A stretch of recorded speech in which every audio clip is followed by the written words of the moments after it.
Bismillah, assalamualaikum warahmatullahi wabarakatuh.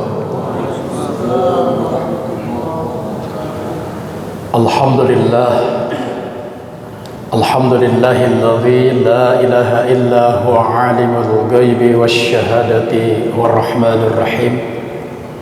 Asyhadu an la ilaha illallah al-malikul haqqul mubin. Wa asyhadu anna Muhammadan abduhu wa rasuluhu la nabiyya ba'da sadiqul wa'dil amin. Allahumma salli wa sallim wa barik ala sayyidina wa maulana Muhammadin wa ala alihi wa ashabihi ajma'in. Qalu subhanaka la ilma lana illa ma 'allamtana innaka antal alimul hakim. La ilaha illallah wahdahu la syarika lah, lahul mulku wa lahul hamdu yuhyi wa yumitu wa huwa ala kulli syai'in qadir. Hasbunallah wa ni'mal wakil, ni'mal maula wa ni'man nasir. La hawla wa la quwwata illa billahil aliyyil azim. Amma ba'du, al-mukharramun wal muhtaram, segenap yang kami muliakan, kami hormati seluruh jamaah salat zuhur berjamaah Masjid Baitur Rahman yang dirahmati dan berkah Allah Subhanahu wa taala. Puji syukur kehadirat Allah di kesempatan hari yang berbahagia ini. Allah Subhanahu wa taala senantiasa terus memberikan kita anugerah yang tidak terhingga dan ternilai, yang kalau kita hitung tidak akan bisa kita hitung dengan nilai matematika dan sebagainya. Mudah-mudahan seluruh aktivitas yang kita lakukan Allah berikan rahmat dan keriduan buat kita semuanya. Salawat wa salam senantiasa kita limpahkan, curahkan kepada Rasulullah, Nabi kita tercinta, Nabi Muhammad sallallahu alaihi wasallam. Semoga Allah jadikan kita umat yang istiqomah, umat yang senantiasa bukan sekedar hanya dengan kata-kata, tapi bentuknya dalam mahabbah kepada baginda Rasul, ajarannya senantiasa kita implementasikan dalam kehidupan kita sehari-hari sejalan dengan nilai-nilai Quran dan hadis Rasulullah sallallahu alaihi wasallam. Semoga salawat-salawat yang kita kumandangkan sebagai bentuk mahabbah kepada Rasulullah, semoga Allah mengumpulkan kita kepada orang-orang yang kita cintai, terutama baginda Nabi kita Muhammad sallallahu alaihi wasallam. Hadirin jamaah rahimakumullah, saya mengucapkan terima kasih kepada bapak-bapak yang hari ini masih istiqomah hadir di tengah-tengah kesibukan aktivitas. Kita telah bersama-sama salat zuhur berjamaah, kemudian dilanjutkan dengan mendengarkan kajian. Al-Fakir di kesempatan yang berbahagia ini diberi kesempatan untuk memberikan sedikit apa yang bisa Al-Fakir sampaikan. Mudah-mudahan usikum wa nafsi bitaqwallah, kita bersama-sama untuk terus meningkatkan nilai-nilai keimanan kita, ketakwaan kita kepada Allah Subhanahu wa taala. Terkait apa yang menjadi tema besar hari ini, bahwa tujuan kehidupan kita tidak lain adalah untuk mendapatkan rahmat dan ridho dari Allah Subhanahu wa taala. Hal ini terakhir dalam surah Al-Fajr. Sering kita dengar, bahkan kita hafal. Ya ayyatuhan nafsul mutmainnah, irji'i ila rabbiki radiyatan mardiyah, fadkhuli fi ibadi wadkhuli jannati.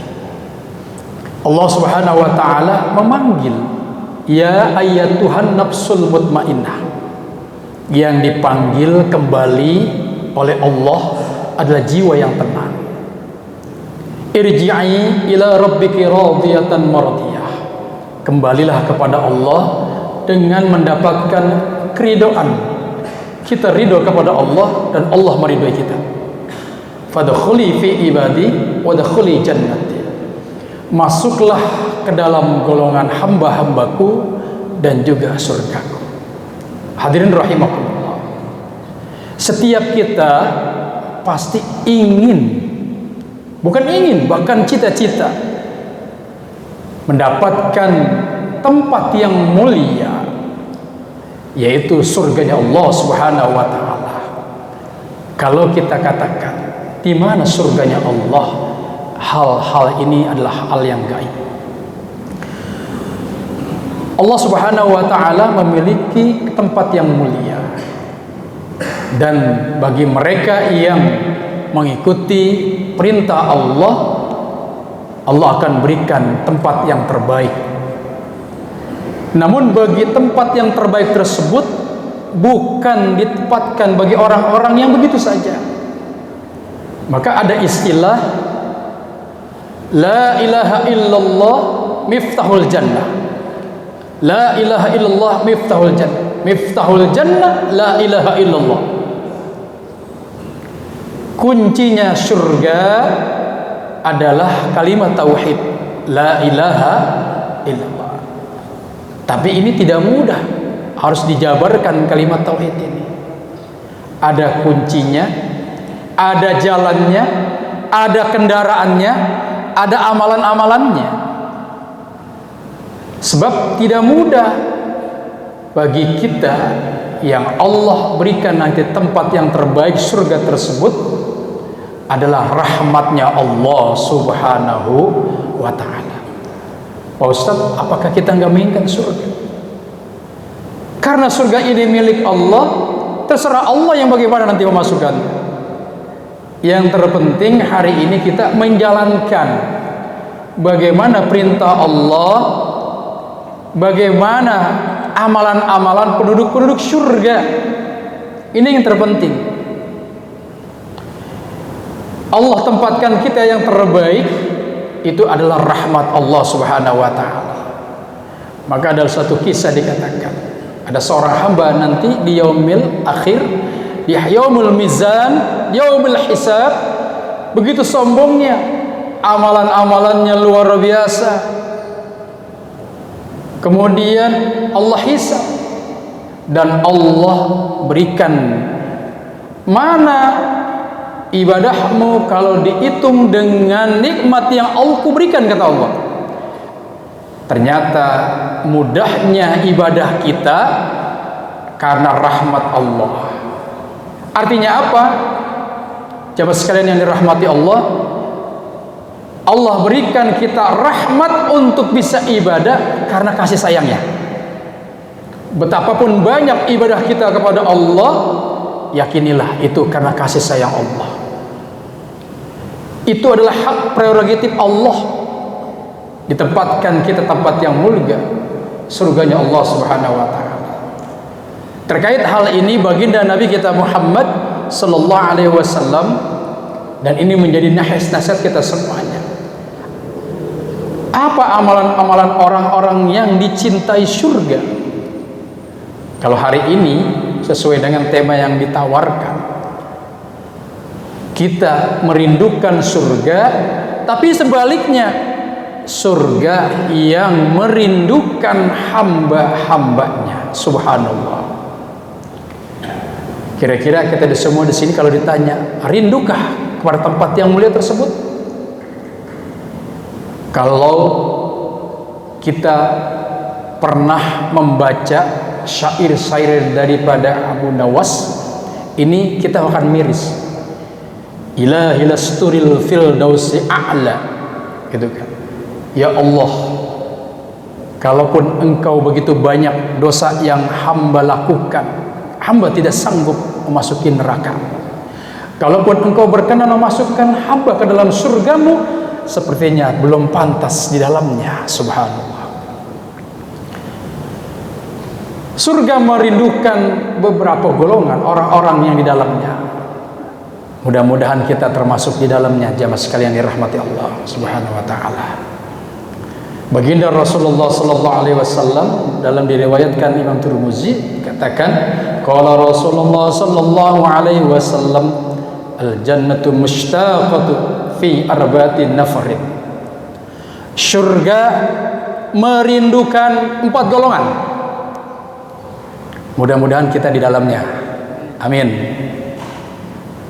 Surga merindukan 4 golongan. Kalau hari ini kita yang merindukan untuk bisa masuk ke tempat yang mulia tersebut, surganya Allah, tapi ini surga merindukan 4 golongan. Siapa mereka? Talil Quran, wa hafidhil lisan, wa mut'imil ji'an, wa wasaimi fi syahri Ramadan. Yang pertama, mereka yang gemar membaca Al-Quran. Kira-kira satu hari kita sudah sempat membaca Quran, Bapak? Itu kalau lagi sholat baca Quran, Ustaz. Ya, baca surah Al-Fatihah. Kalau sekedar baca, kita semua bisa. Tapi di sini surga yang merindukan golongan orang yang membaca Quran, mengimplementasikan nilai-nilai Al-Quran, mentadaburinya, kemudian fi huduril qalbi, menghadirkan kalam-kalam Allah ke dalam relung-relung kalbinya, kemudian terjadi satu refleksi untuk mentadaburinya, dan pada akhirnya mereka pandai untuk mengamalkan nilai-nilai Quran. Mudah-mudahan kita semua. Amin ya rabbal alamin. Jadi kalau sekedar baca bisa, tapi masuk ke dalamnya, memahami kalam-kalam Allah sehingga wajilat qulubuhum fi ayatihi. Ketika ayat-ayat Quran baik di alam semesta, baik yang ada di dalam mushaf, ketika dibaca, adakah getaran-getaran jiwa itu, kalam-kalam ilahi itu menyentuh relung-relung qalbi kita? Ini yang teramat sulit. Kalau dibaca, keimanan kita belum meneteskan air mata, belum terjadinya refleksi amaliyah dalam kehidupan dalam sehari-hari, bukan Al-Qur'annya yang dipersalahkan. Boleh jadi kita yang belum mampu memahami hakikat dari kalam-kalam Allah, kalam-kalam qadim masuk ke dalam kalam-kalam qalbi dalam diri kita. Ini ada satu permasalahan dalam diri kita masing-masing. Allah singgung kita dalam di awal surah Al-Baqarah, fi qulubihim maradun fazadahum Allah. Ternyata banyak di antara kita terkadang banyak penyakit hati, sehingga Quran kalam yang suci belum sampai kepada relung-relung qalbi keimanan kita, hanya sekedar di lisan-lisan saja. Jamaah sekalian yang dirahmati Allah Subhanahu wa taala. Di hadis lain baginda Rasulullah sallallahu alaihi wasallam, khairukum man ta'allamal Qur'an wa 'allamahu. Sebaik-baik kalian adalah yang belajar Quran terus dan pandai mengamalkan. Jadi kalau hari ini saudara kita, sahabat kita, azamnya begitu luar biasa, ingin bisa baca Quran, itu bagus. Dalam rangka dia membaca Quran sebagai permawalan. Tajwidnya belum bisa, nggak apa-apa.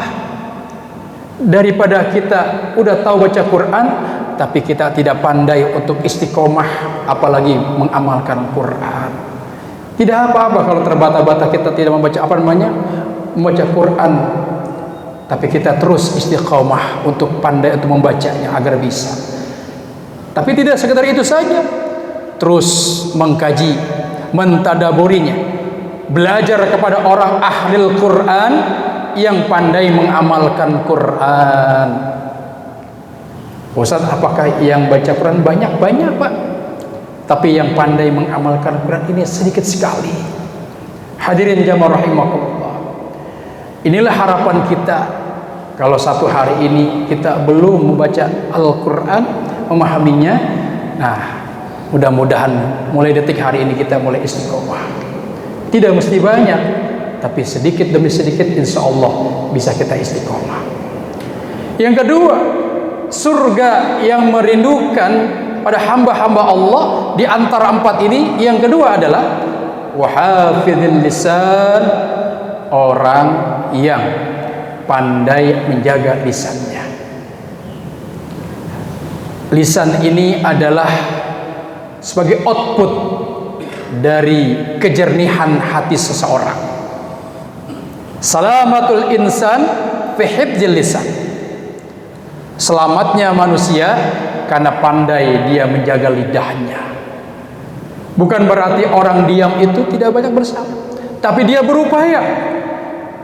Daripada dia banyak berkotor, daripada dia banyak bergibah, daripada dia memberikan berita-berita yang hoax dan sebagainya, lebih baik lisannya diam tapi hatinya banyak bergemuruh kepada Allah Subhanahu wa taala. Ini jamaah rahimakumullah. Maka kalau ada orang yang diam saja, bukan berarti tidak mampu berkata-kata. Boleh jadi hatinya sedang sibuk, tautkan kepada Allah Subhanahu wa taala. Hati-hati. Diamnya seorang alim, diamnya seorang hamba bukan berarti dia tidak berani mengatakan satu kebenaran. Tapi kebenaran yang dia sampaikan terkadang hanya menurut Allah dan Rasulnya. Ketika dia diam, boleh jadi hatinya banyak mengadu, banyak dekat kepada Allah Subhanahu wa taala. Mudah-mudahan lisan-lisan kita senantiasa mendapatkan bimbingan dari Allah Subhanahu wa taala. Maka berhati-hatilah, apalagi satu keputusan. Kalau sudah lisan itu menyakiti seorang hamba, teramat sulit. Hadirin jamaah yang dirahmati Allah Subhanahu wa taala. Yang ketiga, surga merindukan dari 4 golongan ini. Yang ketiganya diantaranya wa mut'imul ji'an, seorang hamba yang selalu memiliki sifat-sifat untuk banyak memberikan kepada saudaranya makan atau memberikan orang-orang yang lapar akan makan. Jamaah sekalian yang dirahmati Allah Subhanahu wa taala, kedermawanan seorang mukmin, kedermawanan seorang muslim adalah amalan-amalan penduduk surga. Kenapa demikian? Karena seorang hamba tersebut sudah mewakili dari sifat Rahman dan Rahimnya Allah Subhanahu wa taala. Satu ketika ada seorang riwayat, ketika dia beribadah kepada Allah Subhanahu wa taala, jamaah sekalian, begitu rajinnya dia beribadah, tahajud dan sebagainya. Satu ketika turunlah malaikat kepadanya. Dia bertanya, "Siapakah engkau?" Dalam rupanya manusia. Terjadi dialog, "Aku adalah malaikat Allah yang diutus ke muka bumi ini." "Ada apakah Allah mengutus engkau?" "Aku diutus Allah Subhanahu wa taala untuk melihat orang-orang yang dicintai Allah Subhanahu wa taala." Hamba tersebut kemudian bertanya, "Apakah aku termasuk orang yang dicintai Allah?" Wah, merasa GR, Pak. Malaikat tersebut membawa sebuah kitab. "Kitab apakah yang kau bawa, wahai malaikat?"